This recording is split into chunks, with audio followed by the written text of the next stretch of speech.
Praise the Lord. Isa pong mapagpalang araw po sa inyong lahat. Every day is Lord's Day. Amen. Isa naman pong pag-aaral ang ating pong tatalakayin po sa araw na ito na alam ko po ay na mahalaga na maintindihan ng bawat tao ang kahalagahan patungkol po sa pagliligtas ng ating Panginoon. Sa araw po ito, ang ating pong tatalakayin o ang ating paksa ay tatlong paniniwala ukol sa paano maligtas ang isang tao. Ulitin ko po, tatlong paniniwala ukol sa paano maliligtas ang isang tao. Ating konteksto ay makikita natin sa aklat ng Juan, chapter 3, verse 16 to 18. Ganito po ang sinasabi sa aklat ng Juan. Sapagkat kayo na lamang ang pag-ibig ng Diyos sa sangkatauhan, kaya ibinigay niya ang kanyang kaisa-isang anak, upang ang sino mang sumampalataya sa kanya ay hindi mapahamak, kundi magkaroon ng buhay na walang hanggan. Isinugo ng Diyos ang kanyang anak, hindi upang hatulang maparusahan ang mga tao, kundi upang iligtas ito sa pamamagitan niya. And verse 18, hindi hinahatulang maparusahan ang sumasampalataya sa anak, ngunit hinatulan na ang hindi sumasampalataya, sapagkat hindi siya sumampalataya sa kaisa-isang anak ng Diyos. Mga minamahal kong kapatid, tatalakayin natin ano ang ayon sa Biblia na paniniwala sa kaligtasan ng isang tao. Dapat po nating tignan mula sa salita ng Diyos o sa Biblia ang tunay na paniniwala patungkol po sa kaligtasan ng isang tao. Pagdating po sa kaligtasan, ang dapat nating maging basihan ay kung ano po ang isinasabi at isinasaysay ng salita ng Diyos o ng Biblia. Paano po ba maliligtas ang isang tao? Ito po ay napakagandang katanungan sa bawat isa po sa atin, pero dapat tama at tiyak ang ating pong sagot sa katanungan ito, sapagkat ang nakasalalay po rito sa kaligtasan natin, walang iba kundi ang ating mga kaluluwa. Paano maliligtas ang isang tao? Ito ay isang katanungan na hindi dapat baliwalain, dahil kung mayroon kang maling sagot at maling paniniwala, tiyak mali po ang magiging kaligtasan ng isang tao. Dahil ang usapin po dito ay ang ating pong destinasyon, langit at ang kaharian ng Diyos o walang hanggang kaparusahan na dagat-dagatang apoy. Yun lang ang magiging destinasyon po natin kapag mali ang kasagutan patungkol po sa katanungan na paano maliligtas ang isang tao. Mahalaga dito na hindi sa pamaraan natin o haka-haka upang maligtas ang isang tao, kundi dapat ito ay ayon sa biblical na paraan at katuruan. Bigyan natin po ng kahulugan ang salitang kaligtasan at kaparusahan. Gusto ko po munang bigyan po natin ng kahulugan yung salitang kaligtasan at kaparusahan. Ang kaligtasan po, mga minamahal kong kapatid, karamihan sa bagong tipan, ang ibig sabihin po ng salitang ito ay kalayaan sa kasamaan, kalayaan sa kasalanan, at sa darating na kaparusahan. Ano naman po yung sinasabing kaparusahan?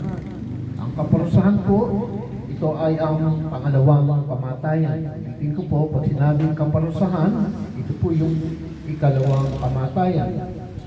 Ito ay ang walang hanggang pagkawalay sa Diyos at walang hanggang paghihirap doon po sa impyerno. Sabi po ng Pahayag, chapter 2, verse 11, kayong nakikinig, pag-isipan ninyong mabuti ang sinasabi ng Banal na Espiritu sa mga iglesia. Ang magtatagumpay ay hindi makakaranas ng ikalawang kamatayan. Mga minamahal kong kapatid, mayroon pong tiyak na sinasabi ang salita ng Diyos na ikalawang kamatayan at ito po yung tinutukoy na kaparusahan na sinasabi po ng ating Panginoon. Kaya ang kaligtasan po ay isa pong pangunahing paksa na dapat malaman ng sangkatauhan.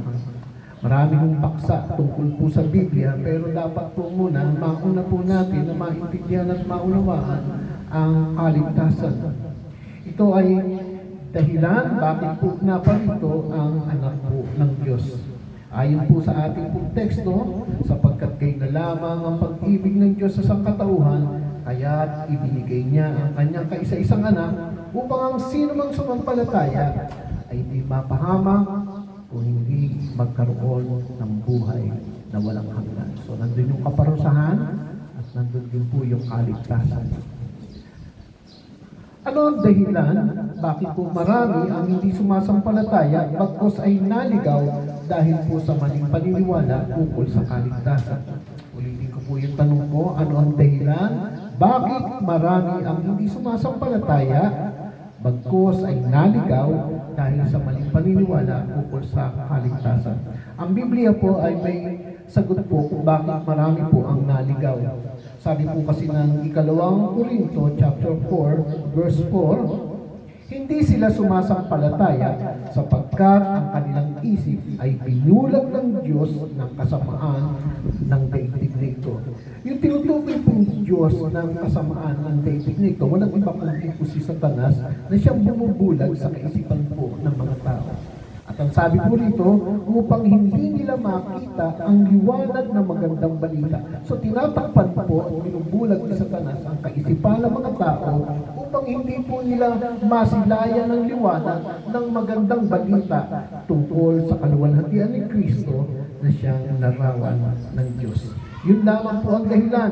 Ang dahilan po kung bakit marami ang hindi sumasampalataya, bagkus ay naligaw dahil sa maling paniniwala ukol sa kaligtasan, sapagkat si Satanas po ang may dahilan po nito upang hindi makita at makita ng mga tao ang patungkol po sa magandang balita.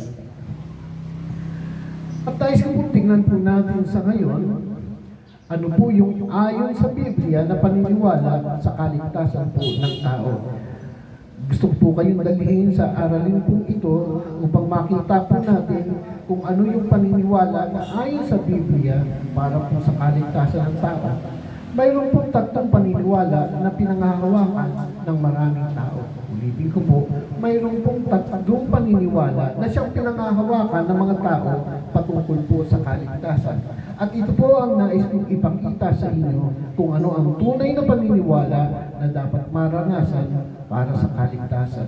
Upang masagot natin ang tanong na ito, paano maliligtas ang isang tao sa kaparusahan? O mga minamahal ng kapatid, tingnan po natin yung unang paniniwala. Iisa-isahin po natin itong tatlong paniniwala at para po makita po ninyo at tignan po natin kung saan po tayo naroon. Baka marahil yung ating pong paniniwala ay isa po dito na dapat po natin itama at itumpak upang maging tiyak ang ating pong kaligtasan. Tignan po natin yung unang paniniwala. Ang una raw paniniwala ay kinakailangan ang mapabilang ka sa reliyon at maging relihiyoso ka para makamit ang kaligtasan. So, sinasabi po rito, kinakailangan ay mapabilang ka sa reliyon. At marami po sa atin yan na naghahanap po ng reliyon. At kinakailangan ay maging relihiyoso ka para makamit ang kaligtasan. Ito po yung unang paniniwala ng iba. Kinakailangan mayroon kang reliyon at maging relihiyoso ka. At marami pong tao ang may ganitong paniniwala. Pero tingnan po natin ang sinasabi po ng Biblia sa ganitong unang paniniwala. Pansinin natin kung ang paniniwala na kabilang sa reliyon at pagiging relihiyoso ay ang paraan na makamit ang kaligtasan. Bigyan ko po kayo ng halimbawa. Sa aklat din po ng Juan chapter 3 verse 1 to 7 and then verse 9 to 11. Ganito po ang isang kwento. Ito po ay isang lalaki na nakatagpo niya ang ating Panginoon. Sabi po rito, may isang iginagalang na pinuno ng mga Hudyo, siya ay si Nicodemo. Kabilang din siya sa mga grupo ng mga Pariseo. Mapapansin po natin yung mga Pariseo. Yan po mga Pariseo, ang tawag po sa kanila ay mga relihiyosong tao. Sila po ay may kaugnayan sa relihiyon. At si Nicodemo po ay pinuno po rito.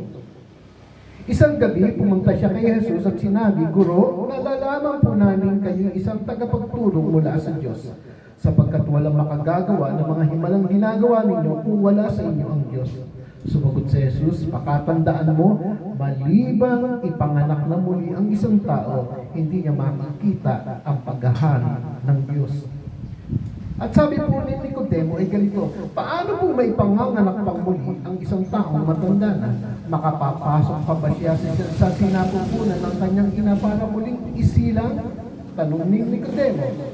Sumagot naman si Jesus, pakatandaan mo, maliban ang isang tao ay ipanganak sa pamamagitan ng tubig at ng Espiritu, hindi ito makapapasok sa kaharian ng Diyos. And verse 6, ang taong ipinanganak ayon sa laman ay laman, at ang ipinanganak ayon sa Espiritu ay Espiritu. Huwag kang magtaka sa sinasabi ko sa iyo, kayong lahat ay kailangan maipanganak na muli. And verse 9, sabi po ni Nicodemo, pwede po bang mangyari yun? Tanong ni Nicodemo. Sumagot si Jesus, tingnan niyo po yung sagot ng ating Panginoon, guro ka pa naman sa Israel. Hindi mo naunawaan ang mga bagay na ito. Ibig sabihin, si Nicodemo, bagamat relihiyoso at pinuno ng isang reliyon, pagdating sa mga espiritual na bagay at pagdating sa totoong kaligtasan, ay wala po siyang alam.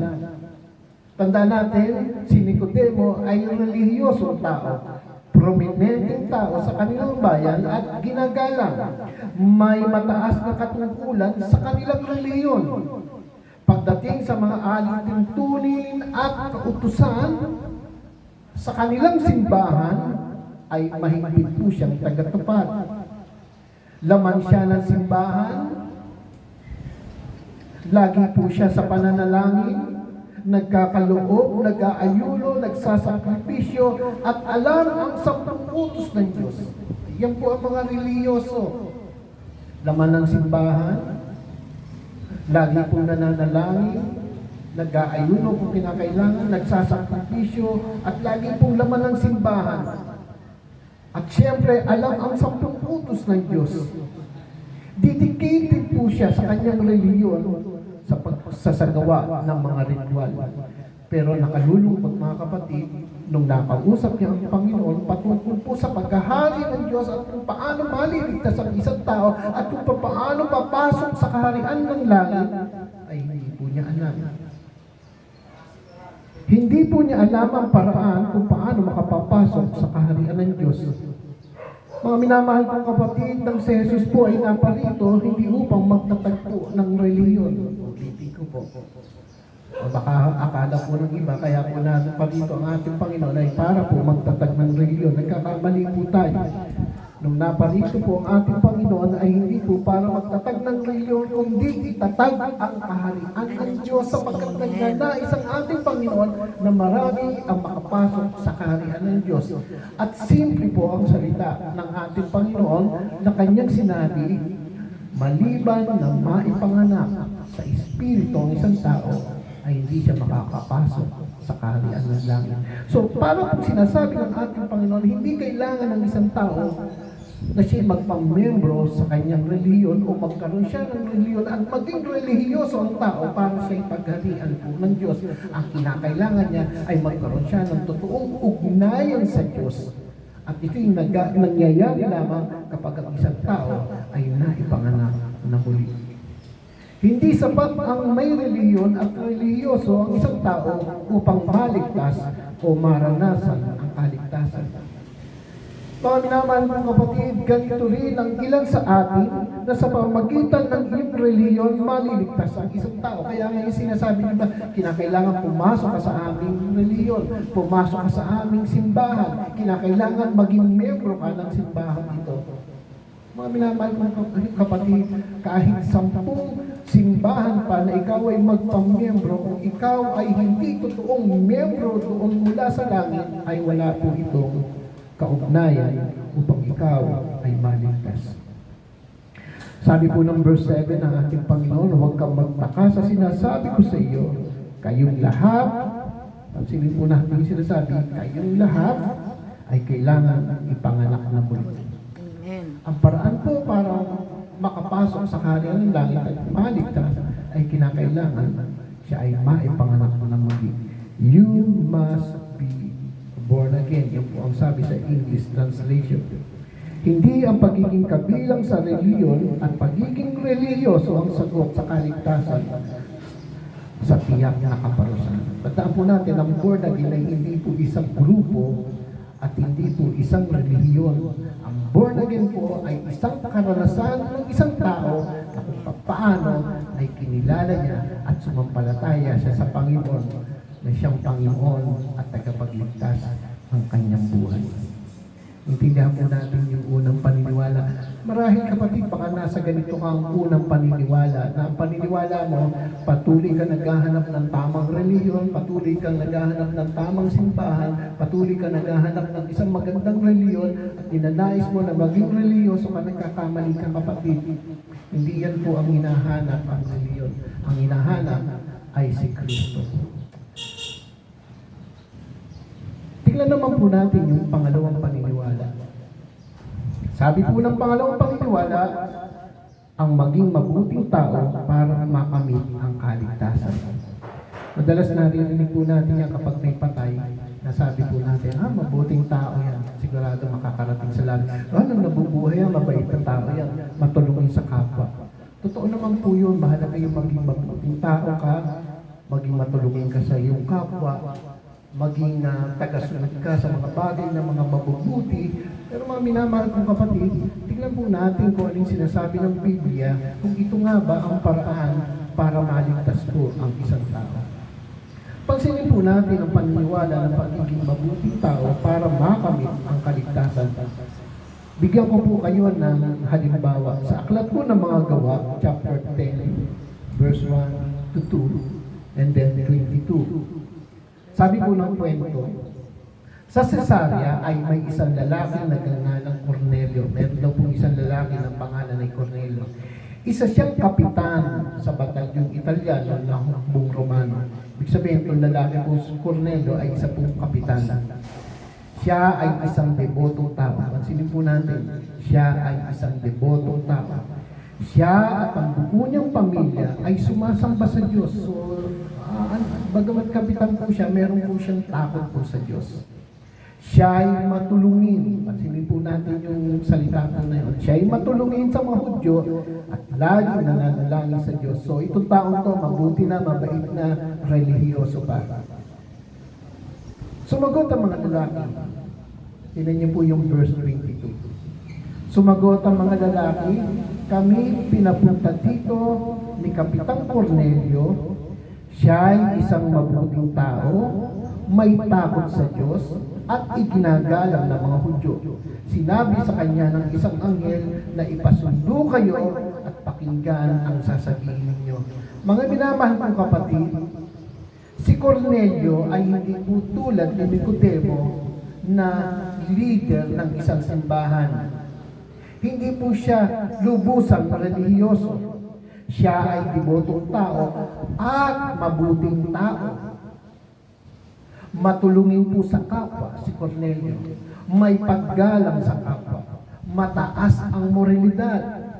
Mabuting mamamayan. Tagasunod po sa mga batas ng mamamayan. Pero hindi po sapat para maligtas at makapasok sa kaharian ng Diyos.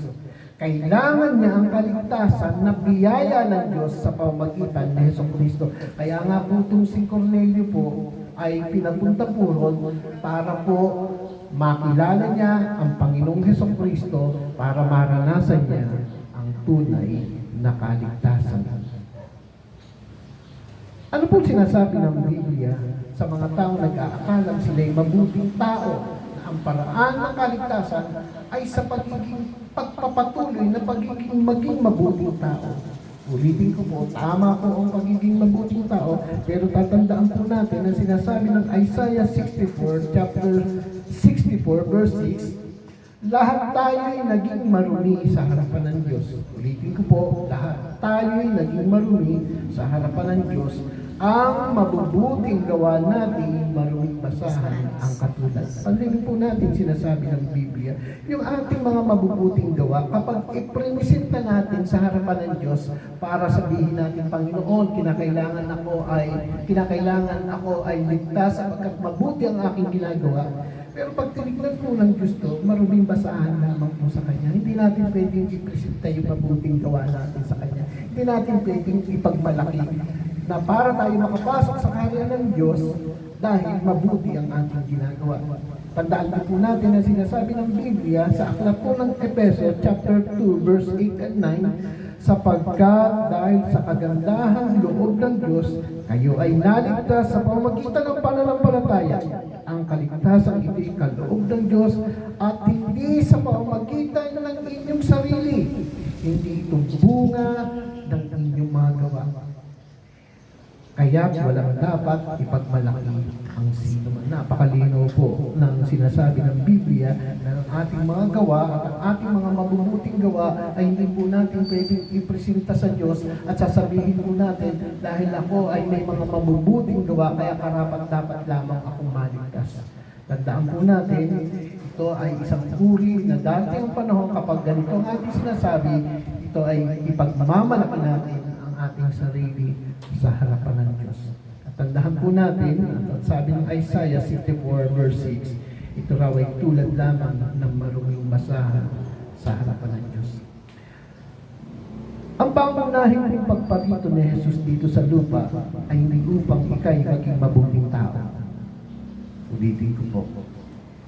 Ang pagparito ng ating Panginoon dito sa lupa ay hindi upang ikaw ay maging mabuting tao, kung hindi upang makilala mo ang tagapagligtas ng iyong buhay.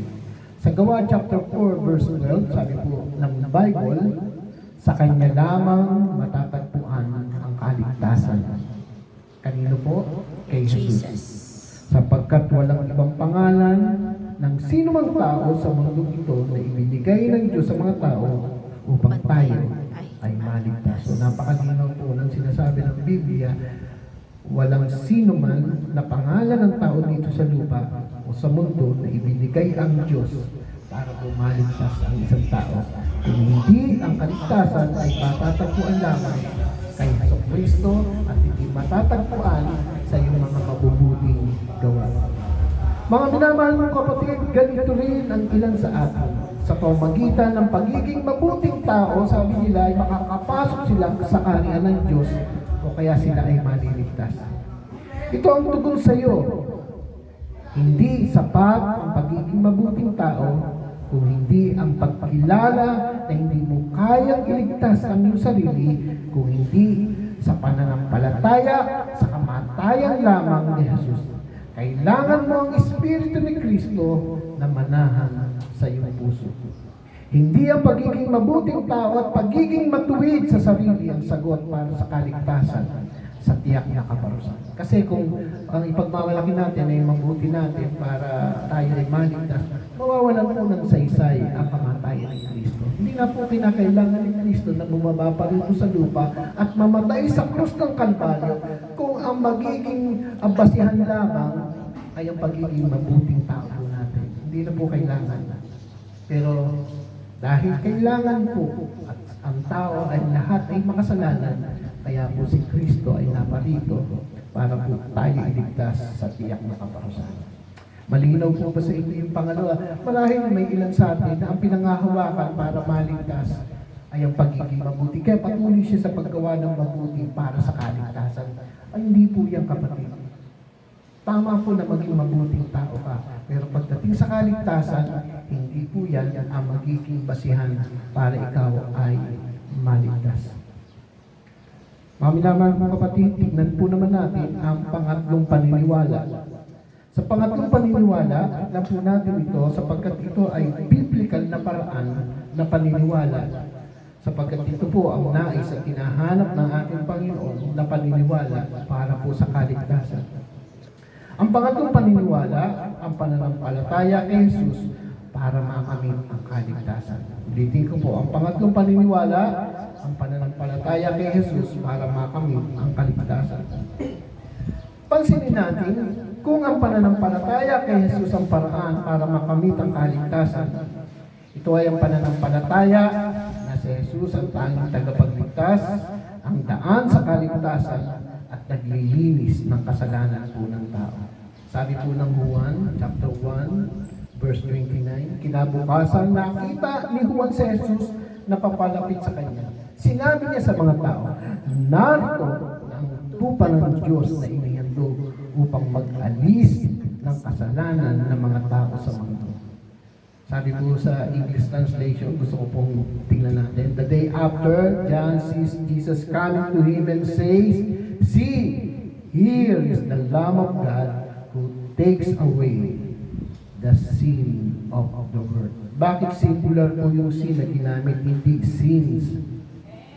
So meron lamang po kasi tiyak na misyon si Jesus na dapat mawala yung kasalanan ito, hindi po mga kasalanan. Anong partikular na kasalanan ang aalisin ng Diyos sa mga taong sasampalataya sa Kanya? Ano pong partikular na kasalanan ang aalisin ng Diyos sa mga taong sasampalataya sa Kanya?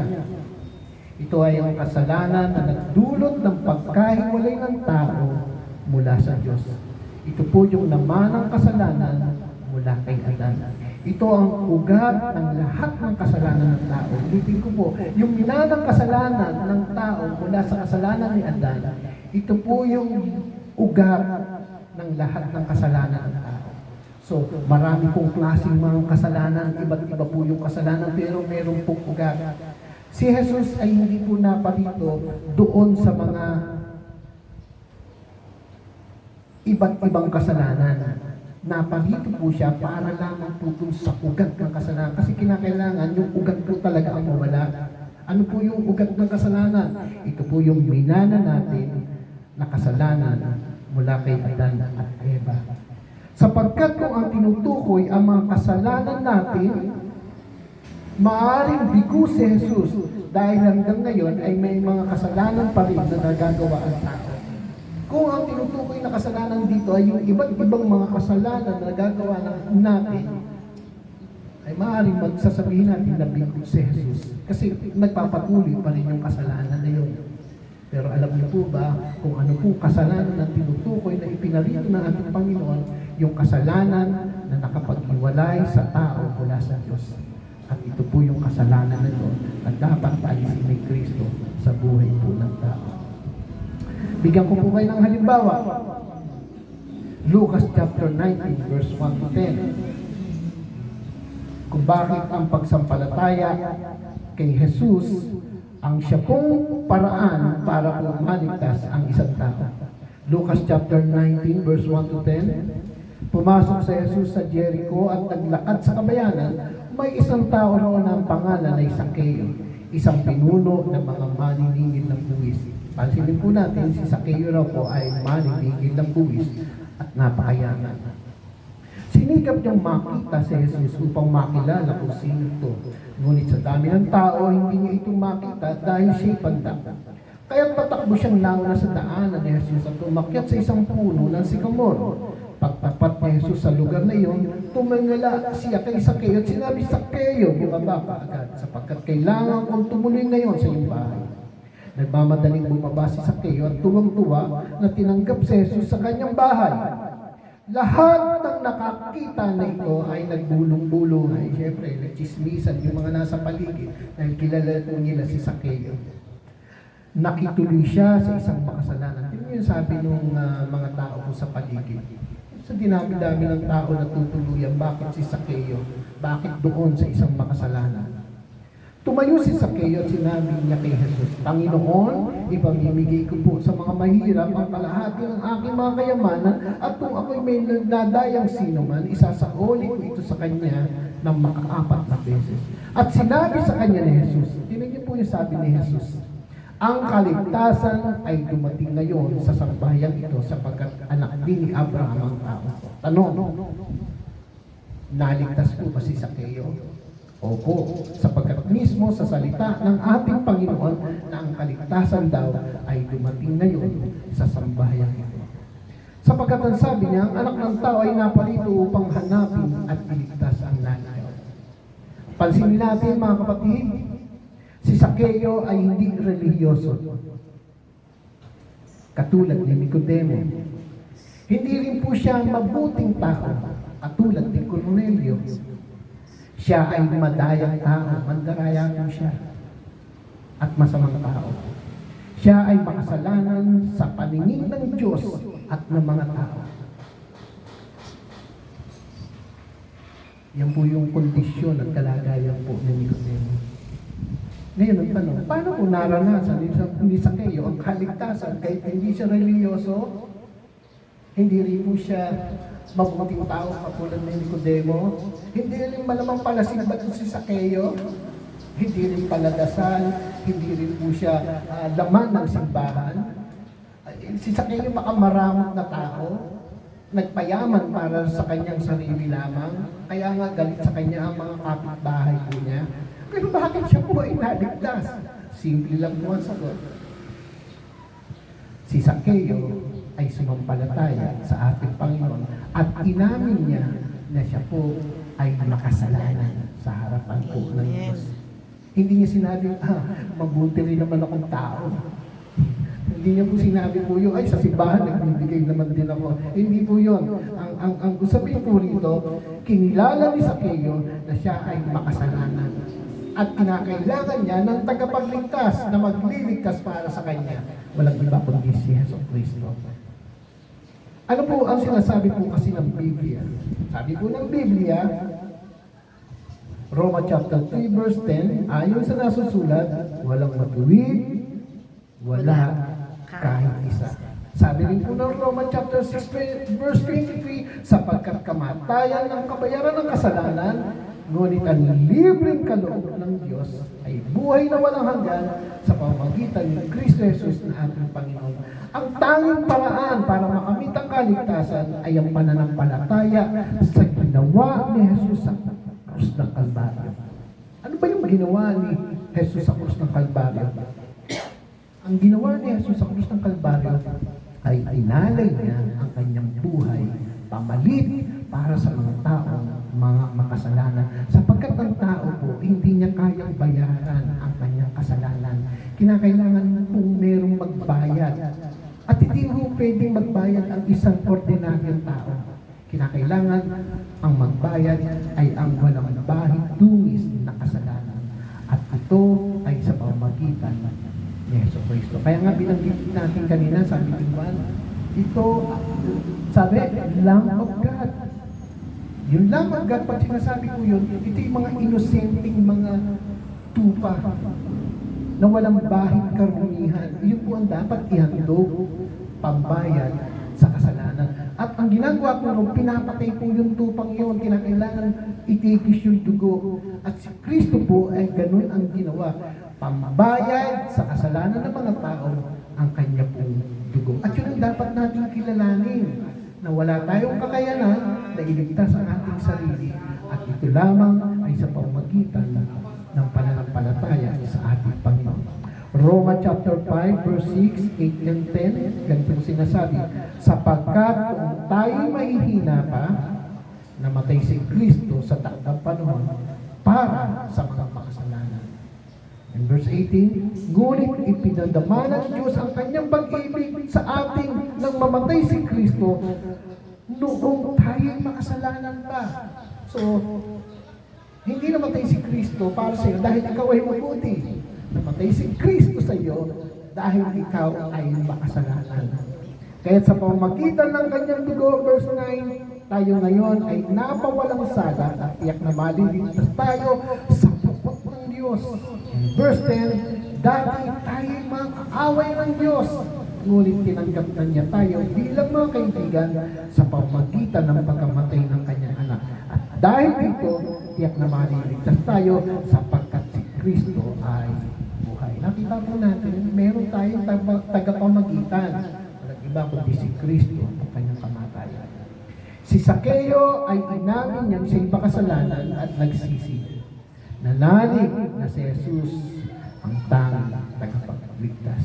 Mga minamahal kong kapatid, hindi kailanman magiging paraan ang reliyon at pagiging mabuting tao para maligtas. Isa lang ang paraan. Ito ay ang pananampalataya sa ginawa ni Kristo sa krus po ng Kalbaryo.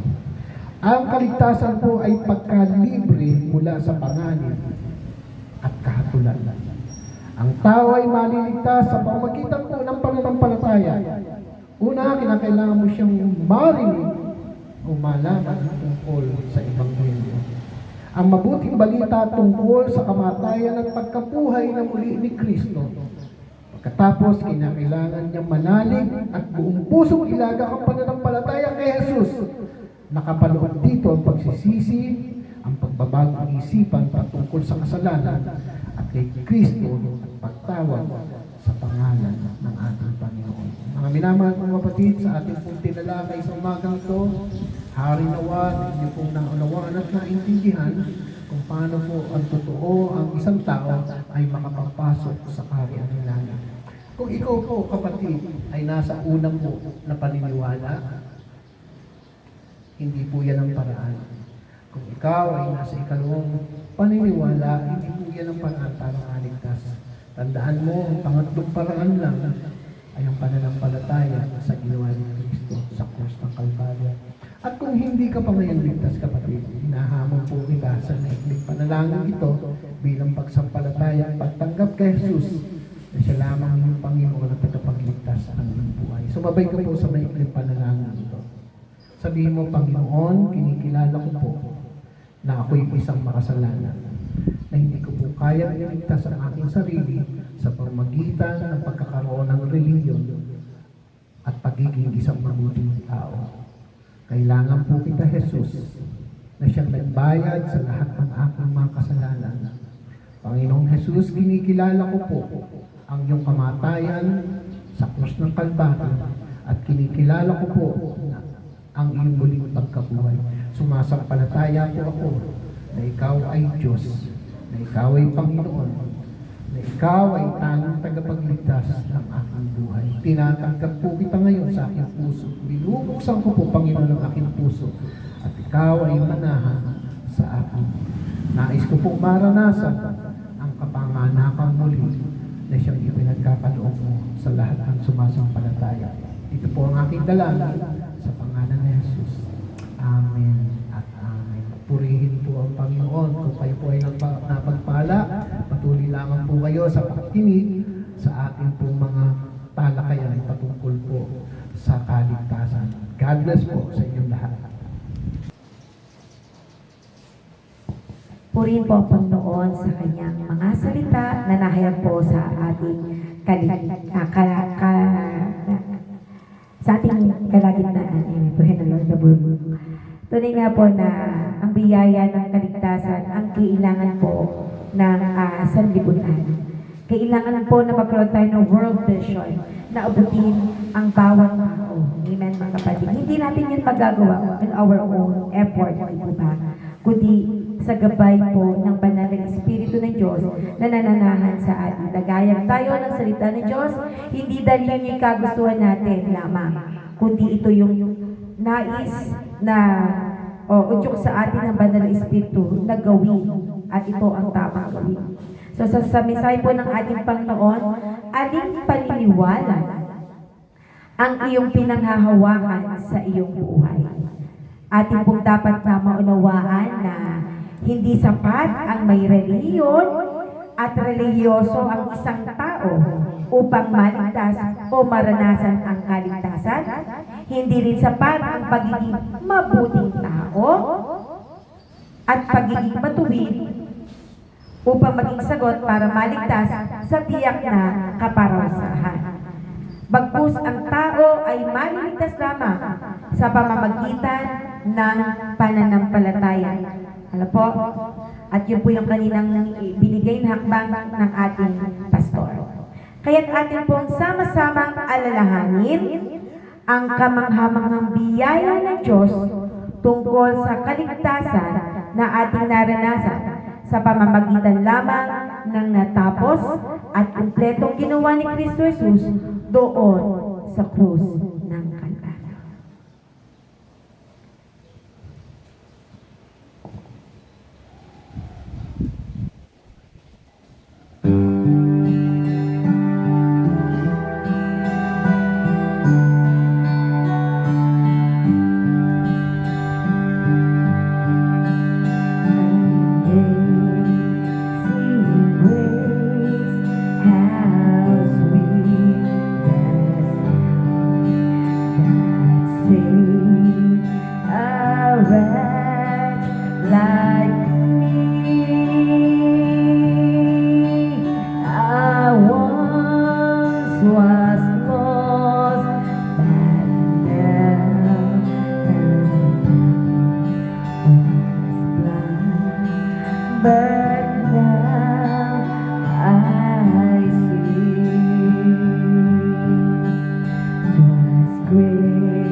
days, singing God's praise. When we first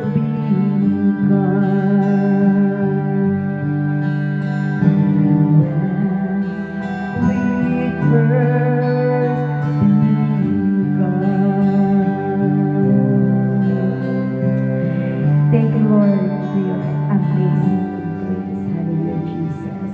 Purihin po ang Panginoon. Tunay nga po, God cannot do for you what you do not believe. That's why the Lord Jesus asked the two blind men, "Do you believe that I am able to do this?" They answered, "Yes, Lord." Then Jesus said, "According to your faith, let it be done to you." In the same way, people who do not believe in prosperity and healing are choosing to live in poverty and sickness. If you believe you are meant for poverty, then you will live in lack. If you believe you are meant to be sick, then sickness will come to you. Jesus made it clear. Let it be done to you according to your belief. But here's the truth. God is able to do much more than we ask or imagine, according to His power at work in us. God has already made His will clear. He wants you blessed, healed, and equipped to do good. The question is, do you believe it?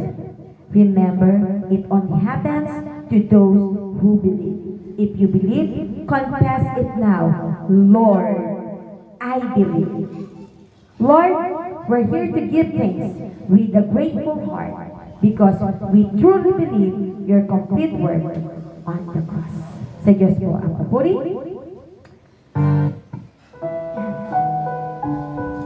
Let's give thanks unto the Lord.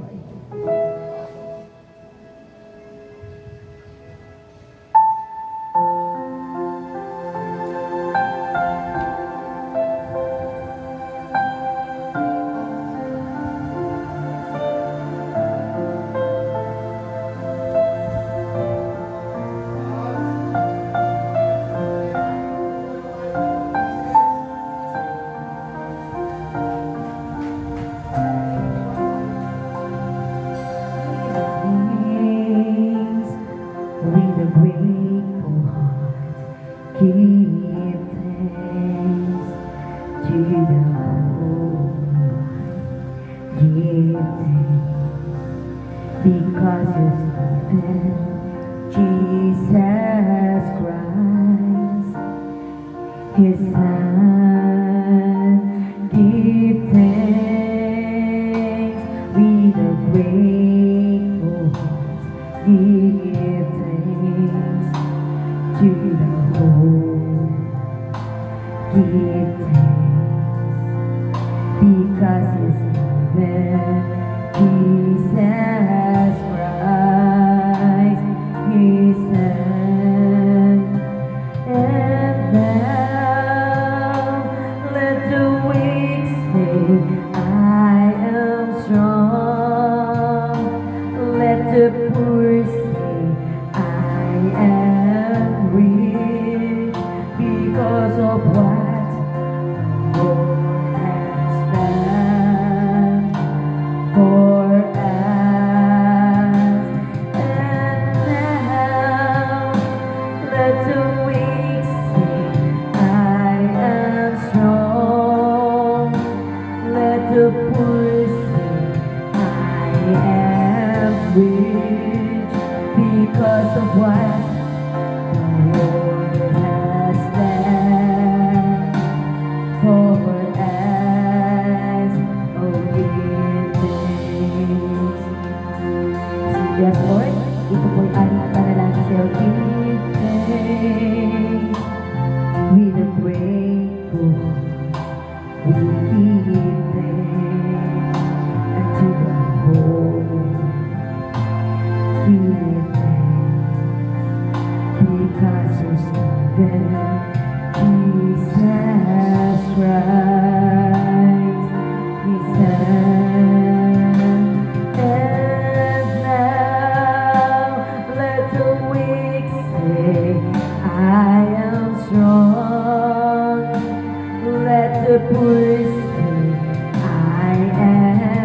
rich because of what the Lord has done for us.